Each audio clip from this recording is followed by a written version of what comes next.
नमस्कार दोस्तों, कृषि विज्ञान केंद्र हो तो ऐसा।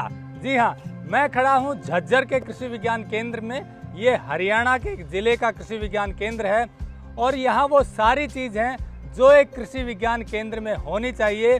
मतलब ये कि कृषि विज्ञान केंद्र का जो काम है वो काम यहाँ बेहतरीन तरीके से किया जा रहा है। आपको ये फिल्म पूरी ज़रूर देखनी चाहिए ताकि पता चले कि कृषि विज्ञान केंद्र का काम क्या होता है, और यदि आपके ज़िले में कोई कृषि विज्ञान केंद्र है तो वहाँ भी ऐसा ही काम होना चाहिए। तो चलिए मिलते हैं कृषि विज्ञान केंद्र के वरिष्ठ संयोजक डॉक्टर उमेश कुमार शर्मा जी से। उन्हीं से जानते हैं कि झज्जर का ये कृषि विज्ञान केंद्र क्या क्या काम कर रहा है। टेक्निकल फार्मिंग चैनल को सब्सक्राइब करें और बेल आइकन भी दबाएं ताकि आगे आने वाले वीडियो की नोटिफिकेशन आपको मिलती रहे। तो दोस्तों, आप हैं डॉक्टर उमेश कुमार शर्मा जी। नमस्कार डॉक्टर साहब। नमस्कार कुलदीप जी। बड़ी खुशी हुई मुझे आज ये देख के सुन के कि कोई ऐसा चैनल भी है जो किसान भाइयों तक जो नई नई तकनीकें पहुंचाता है। मैं मुबारकबाद देता हूँ कुलदीप जी। पहले आपको इस कृषि विज्ञान के अंदर की जो मुख्य गतिविधियां हैं वो कुलदीप जी बताना चाहूँगा किसान भाइयों को। हमारे मुख्य उद्देश्य में सबसे पहले व्यावसायिक प्रशिक्षण देना। जो ग्रामीण इलाकों में भाई बहन हमारे हैं जो बेरोजगार हैं, उनको हम प्रशिक्षण देके, व्यवसाय प्रशिक्षण देके उनको एक सर्टिफिकेट प्रदान करते हैं जो बैंक से सहायता लेके अपना कार्य शुरू करते हैं। जैसे मुख्य तौर पर डेयरी का है, पोल्ट्री का है, मुर्गा पालन बताया आपको, मत्स्य पालन है, खूब उत्पादन है, मधुमक्खी पालन है, आदि आदि। उसके उपरांत जितने जिले में हमारे लाइन डिपार्टमेंट्स हैं, चाहे कृषि विभाग हो, उद्यान विभाग हो, मत्स्य विभाग हो, जो कर्मचारी अधिकारी वहाँ काम कर रहे हैं उनको भी हम, जो हमारा विश्वविद्यालय नई नई तकनीक ईजाद करता है, उन तक हम पहुँचाते हैं एक प्रशिक्षण के माध्यम से। और उनके अलावा उनको कोई तकनीकी दिक्कत आती है, कोई प्रॉब्लम आती है, तो सुलझाने के लिए भी हम उनको प्रशिक्षण देते हैं। तीसरा, जैसे हमारा कोई भी नई तकनीक ईजाद होती है विश्वविद्यालय द्वारा, उसका किसान के खेत पर ही प्लांट लगा के, प्रदर्शन प्लांट लगा के उस सारी तकनीक को दिखाते हैं, वहीं पर खेत दिवस बनाते हैं ताकि ये तकनीक जल्दी किसान भाई बीच पहुँच जाए। एक हम करते हैं रिफाइनमेंट, जिसको हम बोलते हैं कि तकनीकी का गहराई से आकलन करना, मूल्यांकन करना, ताकि किसान भाई के खेत में हम उसको लगाते हैं और जो भी हमें मिलता है उसमें उतार चढ़ाव के बाद वो रिपोर्ट फीडबैक हम विश्वविद्यालय के साइंसदानों को देते हैं ताकि उस पर दोबारा खोज की जा सके।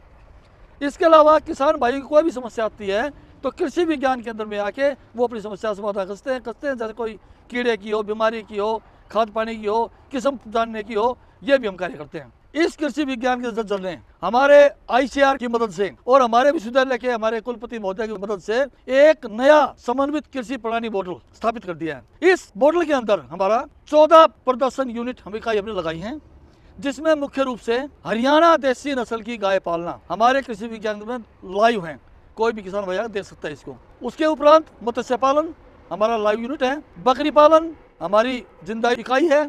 उसके बाद हमारा खूब उत्पादन हमारा स्थापित है, हमारा मधुमक्खी पालन स्थापित है, हमारा केचुआ खाद इकाई वो भी लाइव है, हमारा बायोगैस का सिस्टम जो सल्फर में निकलती है हम फार्म पे यूज करते हैं, गैस तो यूज करते हैं, वो भी हमारी लाइव है। और दलहन तिलहन जो देश की आज मुख्य दो चीजें हैं, दो उत्पाद हमें इम्पोर्ट करने पड़ते हैं, उसके भी इकाई हमने लगाई हुई है। फल एवं सब्जी की इकाई भी हमने लगाई हुई है। और इसके साथ साथ 12 मास यहाँ जो स्थानीय खाने मिलते हैं उसकी एक इकाई हम लगाने जा रहे हैं। विद इन मंथ हम उसको लाइव कर देंगे। उसके अंदर जितना पोषित खाना, पोषण से भरा हुआ खाना जो हमारा लोकल अवेलेबल फूड है, उसको हम वो इकाई लगा जा रहे हैं। बिल्कुल कंसेशन रेट पे किसान भाई या विजिटर आके यहाँ देख सकते हैं, उसका आनंद ले सकते हैं।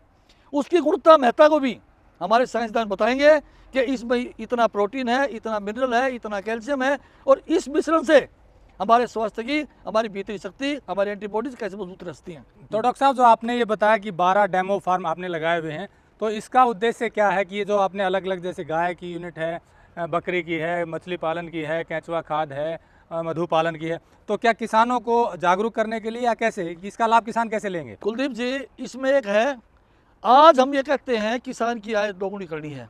किसान की आय बढ़ाने के लिए सिर्फ फसलों पे अगर हम आधारित रहते हैं तो बहुत मुश्किल आगे आने वाले समय में किसान मेंटेन भी रख जाए अपनी आय को। मैं कहता हूं कि फसल उत्पादन के साथ साथ सारी नहीं कर सकता किसान भाई, इनमें से छांट के 1, 2, 3 यूनिट साथ लगा लेगा तो एक तो उसका जोखिम कम हो जाएगा। जो जोखिम प्रबंधन है किसान का वो बहुत ही बड़ा नुकसान करता है। एक फसल में ओले पड़ गए या पाला पड़ गया या 5-7 साल में कोई और दिक्कत आ गई, उसका जोखिम प्रबंधन ये यूनिट कर देंगी, एक चीज़।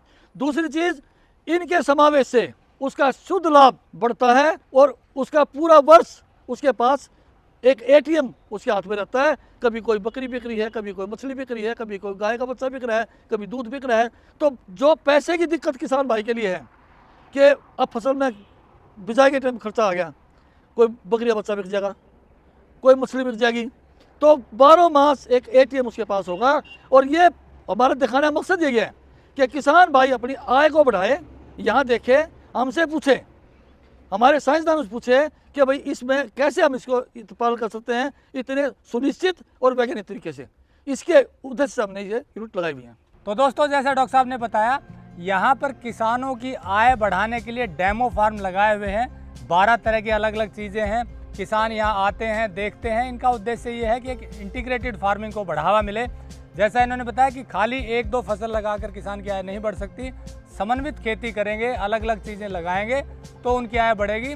और यही काम कृषि विज्ञान केंद्र कर रहा है। देश भर में 600 से ज़्यादा कृषि विज्ञान केंद्र है, सबका उद्देश्य यही है। लेकिन हम इनकी कहानी इसलिए दिखा रहे हैं कि ये वास्तव में जो इनका उद्देश्य है उससे कुछ कदम आगे बढ़कर काम कर रहे हैं और इनका ये काम लगातार जारी है। यदि आपको देखना हो तो आप झज्जर ज़िले में आकर के इस कृषि विज्ञान केंद्र को विजिट कर सकते हैं, गूगल पर भी सर्च कर सकते हैं, ताकि आपको पता चले कि कृषि विज्ञान केंद्र कैसे होते हैं और क्या काम करते हैं।